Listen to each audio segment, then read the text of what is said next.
भूतानि देव सवितर्दुरितानि परासुव यद्भद्रं तन्न आसुव। ओम शांति शांति शांति।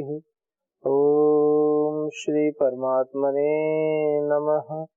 ओम श्री गुरुभ्यो नमः। ओम सर्वेभ्यो नमः। ओम। वैदिक संस्कृति। वैदिक संस्कृति के अंतर्गत हम ब्रह्म यज्ञ में जो मंत्र पाठ करते हैं उनके ऊपर चिंतन कर रहे हैं। तो इस चिंतन के क्रम में, पाठ के क्रम में प्राणायाम मंत्र ओम भूः, ओम भुवः, ओम स्वः, ओम महः, ओम जनः, ओम तपः, ओम सत्यम, इस मंत्र के ऊपर विवेचन कर रहे हैं। तो हमने देखा कि किस प्रकार से ओम भूः जो प्राणवत प्रिय, प्राणों से प्रिय, इन प्राणों का अधिष्ठाता, इस जीवन का हेतु जो परमात्मा है वो कैसे। ओम भुवः दुखों को नष्ट करने हारा, दुख विनाशक है। ओम स्वः सुख स्वरूप है। ओम महः महान है, महनीय परमात्मा है, इस समस्त जगती में जो सबसे बड़ा पूजनीय देव है। ओम जनः कहा, ओम जनः वह परमात्मा कैसा है। ओम जनः इस जगत का उत्पादक है। कुछ भ्रांतियां समाज में उत्पन्न हो गई कि परमात्मा उत्पादक है, यानी उत्पन्न करने वाला है, परम पिता है। तो जो उत्पादक है तो वो कोई उपादान कारण के रूप में उसका ग्रहण नहीं है। कुछ ऐसे कहते हैं कि ईश्वर अंश जीव अविनाशी, कि जो जीव है या आत्म तत्व है ये ईश्वर का ही अंश होता है। अविनाशी है ये तो सभी मानते हैं, लेकिन वो ईश्वर का अंश है, ऐसा भी कहते हैं। तो जो अंश किस अर्थ में है, वो जो ईश्वर का अंश है, वो अंश का मतलब ऐसे नहीं है कि ईश्वर के सभी गुण धर्म स्वभाव आत्मा में आ गए ना। हाँ, सत्तात्मक है मानते हैं, चेतन है वो भी मानते हैं, लेकिन जो आनंद स्वरूप जो ईश्वर का गुण है वो आनंद स्वरूप सारा गुण जीव में नहीं है। जीव तो आनंद की तलाश में रहता है।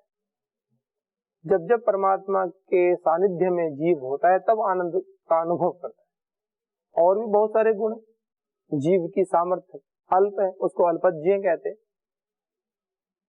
और जो ईश्वर है वो सर्वसमर्थ है, सर्वज्ञ है, सर्वव्यापक है। जीव सर्वव्यापक नहीं है।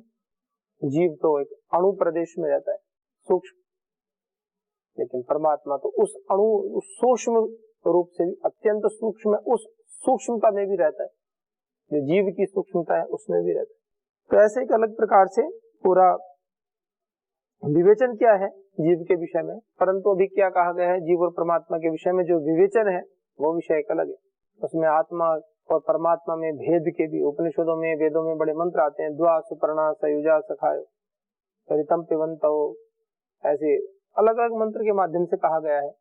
तो परमात्मा जना, ओम जना, वो कैसा है, सकल जगत को उत्पन्न करने वाला, उत्पादक है, उत्पत्ति करता है। तो वो जो उत्पत्ति करता है, वो जो उत्पादक है वो कैसा है, किस रूप में उत्पादक है, ये बात है। परमात्मा है निमित्त कारण इस सृष्टि की उत्पत्ति का, ये है विशेष बात। परमात्मा इस सृष्टि की उत्पत्ति में एक अत्यंत विशेष कारण है, और वो कारण निमित्त कारण है। एक उपादान कारण होता है, एक निमित्त कारण होता है। तो ये निमित्त कारण है, यानी परमात्मा की उपस्थिति मात्र से, उनके होने से, उनके निर्देशन में वो करता है, और ये सब कार्य है जो भी होता है, सृष्टि की उत्पत्ति होना। तो इस अर्थ में उत्पादक है, उत्पन्न करने वाले। उत्पन्न करने वाले का अर्थ है कि कार्य रूप में प्रकाशित करने वाले। कारण पहले से था, परमात्मा कारण रूप में नहीं है, उपादान कारण रूप में, वो निमित्त कारण। अर्थात जो जो उपादान कारण के लिए योग्य पदार्थ की आवश्यकता थी वो पहले से प्रकृति में मौजूद है, सृष्टि में मौजूद है, इस ब्रह्मांड में, कॉस्मोस में मौजूद है।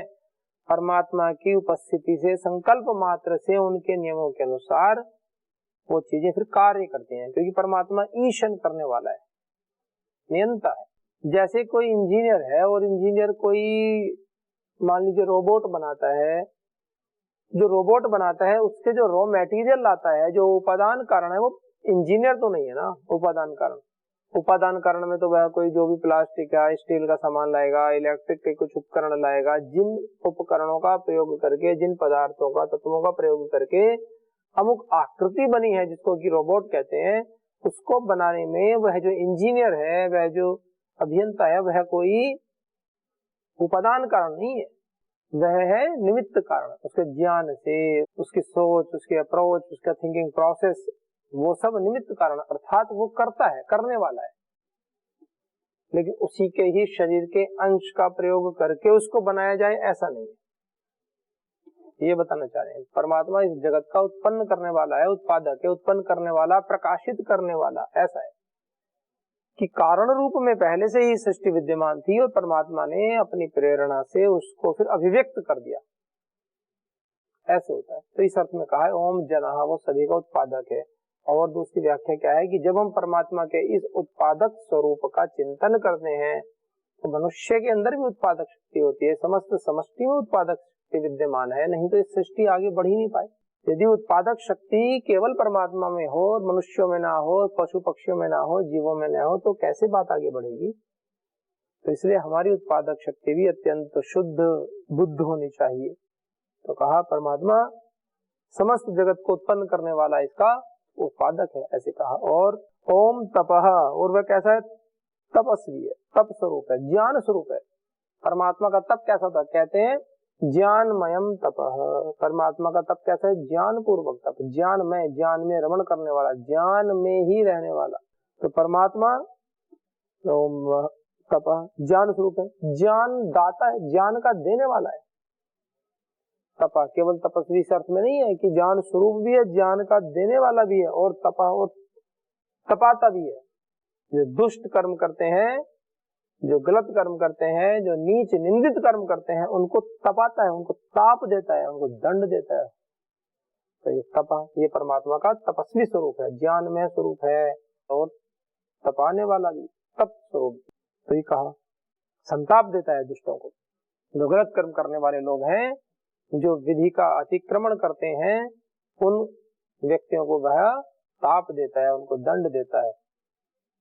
ये नीति भी कहती है, रीति, नीति, प्रीति, कार्य कैसे करने चाहिए हमें, रीति से, नीति से, प्रीति से, अच्छे अच्छे कार्य ऐसे करने चाहिए। तो इस प्रकार से इस ईश्वर के विषय में गुणों के चिंतन करते हुए हम आगे बढ़ते हैं। और कहा ओम सत्यम, परमात्मा कैसे है, सत्य स्वरूप परमात्मा है। सत्य स्वरूप अर्थात वो विनाश होने वाला नहीं है, सदैव वर्तमान रहने वाला है, सत्य स्वरूप है, सत्तात्मक है, सत्य में रमण करने वाला है, और सदैव उसकी सत्ता वर्तमान है, ऐसे कहा। अविनाशी है वो, सत्य स्वरूप अर्थात अविनाशी है, विनाश नहीं होता कभी भी, सत्य स्वरूप है। और कैसा है, और व्यापक भी है सभी जीवों में, क्योंकि अत्यंत सूक्ष्म है।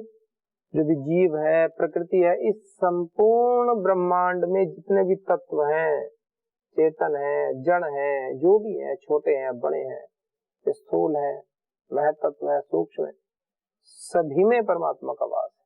तो ये परमात्मा का जो तप की बात भी आती है, ज्ञानमय तप, परमात्मा का तप भी ज्ञान में तप है। एको हम बहुत से संकल्प के द्वारा, और संकल्प भी मनुष्य के कल्याण के संकल्प होते हैं, सृष्टि के निर्माण के संकल्प होते हैं। परमपिता परमात्मा तक हम पहुंच जाएं, उन लक्ष्यों को पूरा कराने में साधन रूप में भी हमारा सहयोग करते हैं ईश्वर, सच्चे सखा के रूप में हमारा सहयोग करते हैं।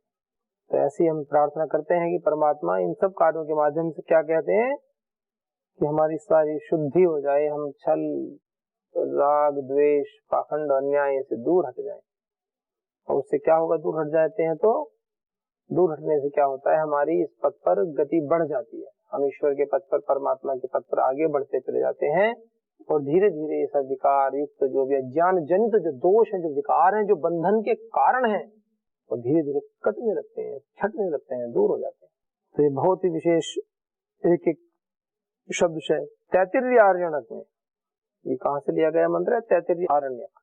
तो ब्राह्मण ग्रंथ होते हैं, कुछ आरण्यक होते हैं, अलग अलग प्रकार से। महर्षि दयानंद सरस्वती जी ने सभी को आर्ष माना है, आर्ष ग्रंथों की कोटि में इनको रखा है, वैदिक ग्रंथों की कोटि में रखा है। अर्थात इन ग्रंथों का आश्रय लेकर के हम अपनी बात को प्रमाणित कर सकते हैं, अपनी बात अर्थात जो सत्य जो भी शास्त्रों में लिखा है उन बातों को भी सिद्ध करने के लिए, और अलग अलग रेफरेंस देते हैं, संदर्भ देते हैं, ताकि यह भी पता रहे कि यह बात वास्तव में सही है या गलत है।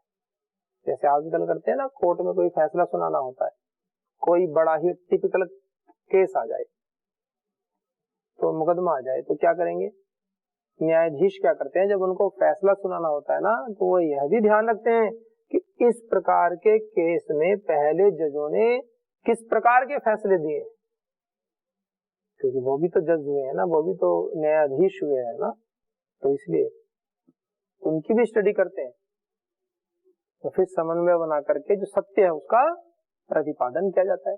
ऐसी कानून व्यवस्था भारत में बनी हुई है। तो ये जो कार्य चल रहे हैं ये इसीलिए चल रहे हैं ताकि हमारा मन जो है पूरा शुद्ध हो जाए और छल कपट से रहित हो जाए।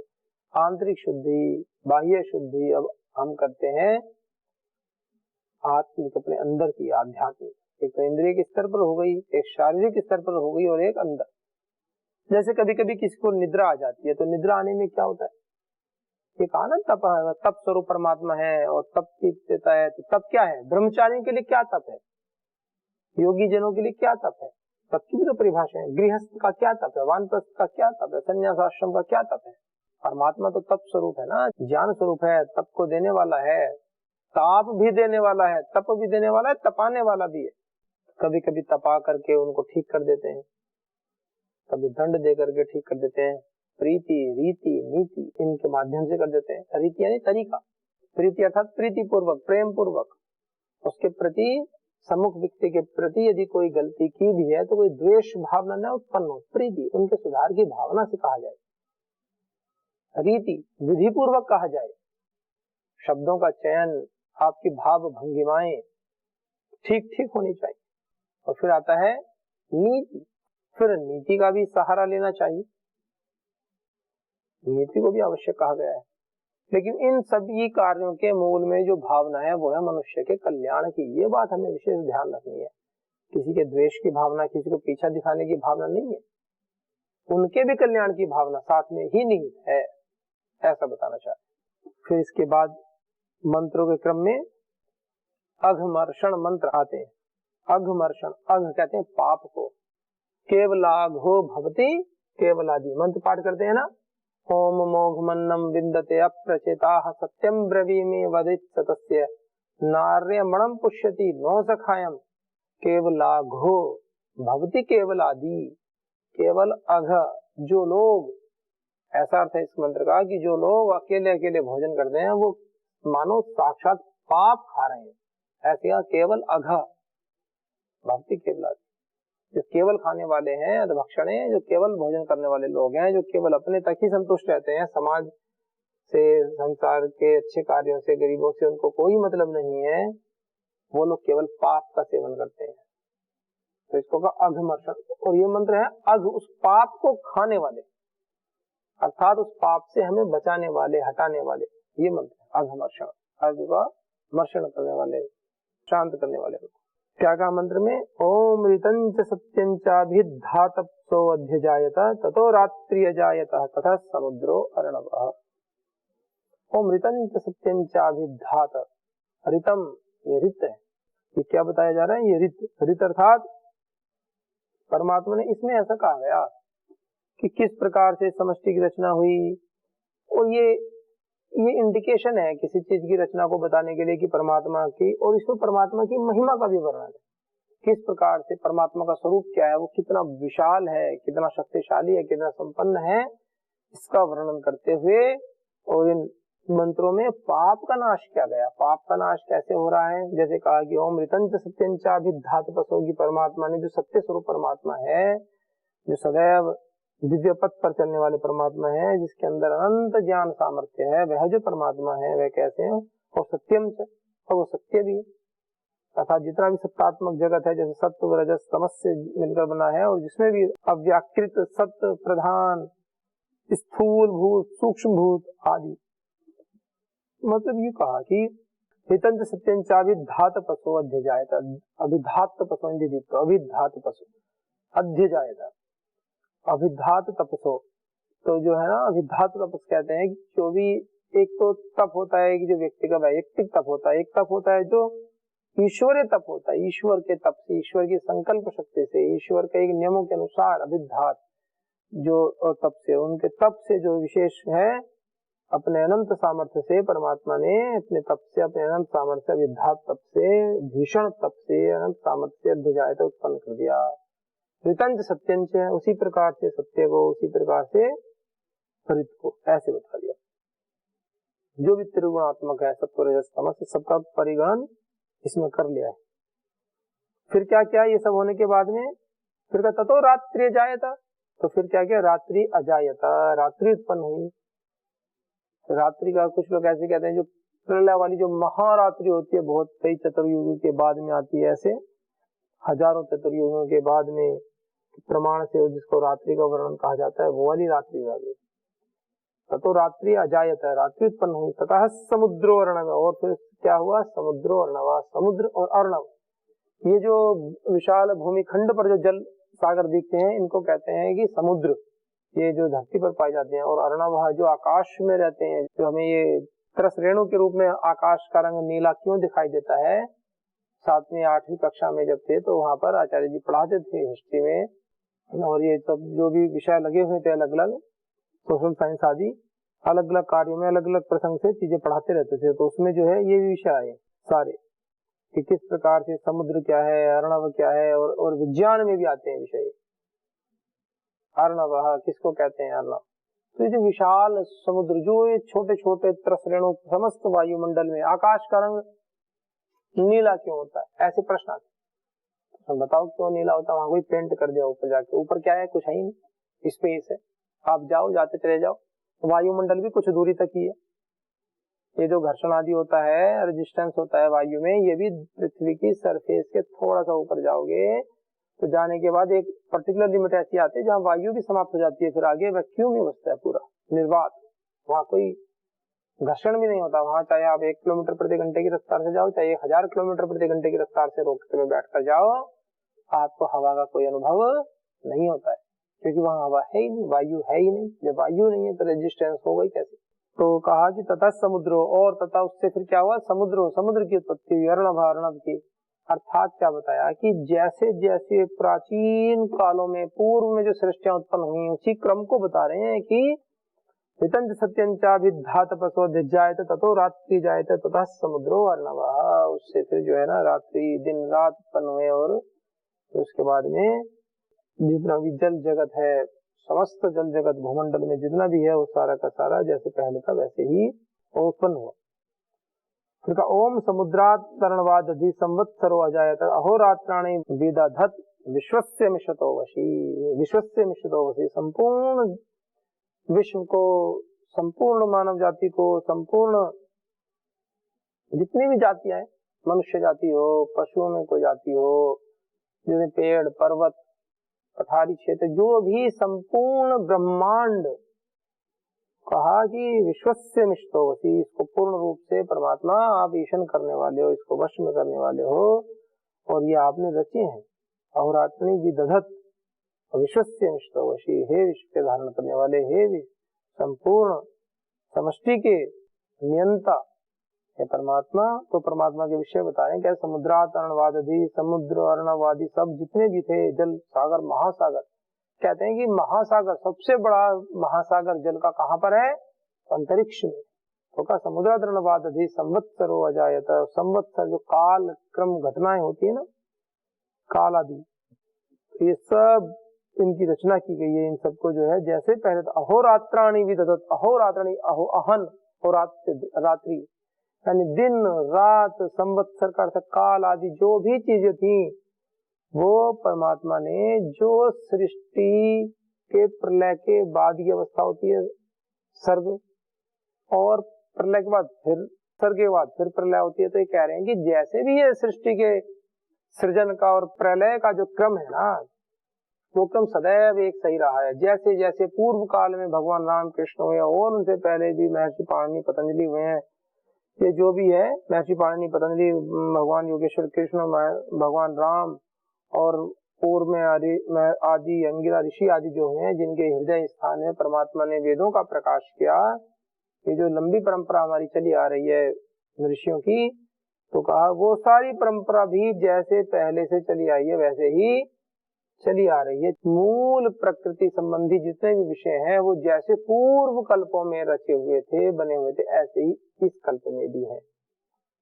सूर्य चंद्र आदि परमात्मा ने पहले भी ऐसे सूर्य को पूर्व से निकलने वाला, चंद्रमा को पश्चिम से निकलने वाला, धरती गोल है, अपनी धुरी पर घूमती है, पूरे ब्रह्मांड की रचना जो की है वो फिर जैसे पूर्व कल्प में की थी ऐसे ही हर कल्प में, हर बार सृष्टि की रचना में परमात्मा ऐसा करते हैं। इसलिए कहा हूँ समुद्राद्रणवाद यदि संवत्सर हो जाए तो संवत्सर काल आदि भी सब उत्पन्न हुआ, अहोरात्राणी अहन दिन रात भी भगवान ने रचे और सबका इनका जैसे पूर्व में थे वैसे ही रचे उनको, विश्वस्य मिष्टा वशी, तो जो है ना ऐसे बताया। फिर कहा ओम सूर्या चंद्रमसो धाता यथा पूर्वम कल्पयत दिवंच पृथ्वींच अंतरिक्षमसो स्वः। कितनी सुंदर बात, काफी प्रसिद्ध मंत्र हो गया था। ओम सूर्या चंद्रमसो, स्पष्ट कर दी बात हो ज्यादा का, सूर्य भी और चंद्रमा भी, पहले तो समुद्र की और ये सब बड़ी बड़ी बातें की, फिर कहा सूर्य है, चंद्रमा है, चांद तारे, इनकी भी रचना, सूर्य चंद्रमसो धाता, धारण करने वाले, सकल जगत को धारण करने वाले, सकल जगत का पालन करने वाले, समष्टि के प्राण तत्व जो है, जो परम पिता परमात्मा है, उन्होंने क्या किया, सूर्य चंद्रमसो धाता, उस धारण करने वाले परमात्मा ने सूर्य को चंद्रमा को भी यथा पूर्वम, जैसे कि पूर्व कल्पों में बने आए हैं वैसे ही इस बार भी अकल्पयत रचा है। एक बहुत बड़ा संबल भी दिया जा रहा है। कुछ लोग सोचते हैं कि हम इस पथ पे आ गए हैं, आगे बढ़ पाएंगे नहीं बढ़ पाएंगे, वर्तमान में तो कलयुग है, एक और ये नई विचारधारा छोड़ देते हैं कि जी कलयुग है, नहीं हो सकता। युग तो एक काल गणना के आधार पर कुछ तो संज्ञाएं देनी थी, तो संज्ञाओं में एक संज्ञा रख दी कलयुग। लोगों ने कलयुग में कि नहीं जी कलयुग में तो अधर्म का प्रचार प्रसार अधिक होगा, और भाई कोई सत्य का प्रचार करेगा तो सत्य का प्रचार भी होगा, क्यों नहीं होगा। महर्षि दयानंद सरस्वती जी ने किया तो हुआ नहीं क्या, परम श्रद्धेय श्री स्वामी जी महाराज, योगी श्री स्वामी जी महाराज, परम श्रद्धेय आचार्य श्री जी आयुर्वेद के विषय में इतने खोज करते हैं, योग के विषय में इतनी खोज कर रहे हैं, बता रहे हैं। पूरे पतंजलि रिसर्च इंस्टीट्यूट में भारतीय वैज्ञानिक काम कर रहे हैं, अनुसंधान का कार्य कर रहे हैं, वो नए नए कार्य, नए नए आयाम स्थापित कर रहे हैं, पूरे इंटरनेशनल मीडिया में उसके जर्नल्स में प्रकाशित कराते हैं उन सारी थ्योरीज को। और भारत में जगह जगह शिविरों के माध्यम से वेलनेस सेंटर आदि अभी तो एक नया कॉन्सेप्ट शुरू कर दिया है, उसके माध्यम से भी संपूर्ण भारत में धीरे धीरे प्रारंभिक चरण में कुछ कम, फिर दूसरे चरण में कुछ अधिक, ऐसे प्रोसेस बनेगा उसमें भी। तो सेवा के कितने प्रकल्प हैं। तो इसी प्रकार से कहा कि जिस प्रकार से मनुष्य भी सामान्य रूप से इस तरह कार्य करता है, तो परमात्मा ने भी अपने संपूर्ण सृष्टि की रचना का कार्य जैसे पूर्व में था ऐसे ही पूरा कार्य किया है। तो सूर्य चंद्रमसो धाता यथा पूर्वम कल्प, यथा पूर्वम, जैसा कि पूर्व कल्प में था ऐसे ही उसकी रचना की है। और दिवन च पृथ्वी च अंतरिक्ष, मतलब दिवन के द्यूलोक की, पृथ्वी लोक की और अंतरिक्ष की, इन सभी की रचना, पृथ्वी जैसे पहले थी ऐसे ही अपनी धुरी पर घूमती रहती है। मतलब एक सेकंड में लगभग 30 किलोमीटर पृथ्वी घूमती है। कितने तीव्र वेग से पृथ्वी घूमती है, आप सोच के देखिए, 30 किलोमीटर एक सेकंड में। यानी मैंने अभी ये बात कही और 2 सेकंड के बाद में मैं यहीं से यह बात कह रहा हूँ, तो मैं अपने स्थान से 60 किलोमीटर आगे चला गया। आप सोच के देखिए कितने तीव्र वेग से। ईश्वर की जो कारीगरी है, ईश्वर के जो सामर्थ्य को कोई चुनौती दे सकता है।